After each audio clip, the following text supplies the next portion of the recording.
WhatsApp guys, कभी कभी क्या होता है कि YouTube पर कोई वीडियो देखते समय या कोई शॉर्ट वीडियो देखते समय यहाँ पे बार बार वो ऑटोमेटिक इंग्लिश में बोलने लगता है, ट्रांसलेट हो जाता है वीडियो का जो लैंग्वेज होता है ऑडियो। यहाँ पे जैसे कि आप देख सकते हैं ये हिंदी में है, लेकिन ये अपने आप यहाँ पे इंग्लिश में Then it is possible that you may have to go to jail. Now see. ये बता रहा है। मान जो हम इसे हिंदी में दोबारा करना चाहेंगे तो कैसे करेंगे? सिंपल से गाइस, आपको क्या करना है, यहाँ पे जिस भी यहाँ पे वीडियो में ऐसा आ रहा है उस पर यहाँ पे 3 डॉट पे क्लिक कीजिए और यहाँ पे एक ऑप्शन मिलेगा ऑडियो ट्रैक का, तो इस वाला ऑप्शन पे क्लिक कर दीजिएगा आप। जैसे ही ऑडियो ट्रैक पे क्लिक करोगे यहाँ पे जैसे कि ऑडियो ट्रैक में इंग्लिश यूएस सेट होगा तो आपको हिंदी कर लेना है। हिंदी करने के बाद जितना ये आदमी दिखने में स्मार्ट है, जैसे कि आप देख सकते हो ये मतलब हो चुका है हिंदी में।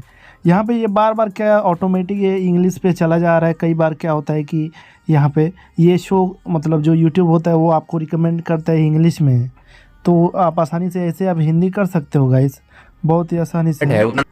मिलते हैं नेक्स्ट वीडियो में गाइस, बाय बाय।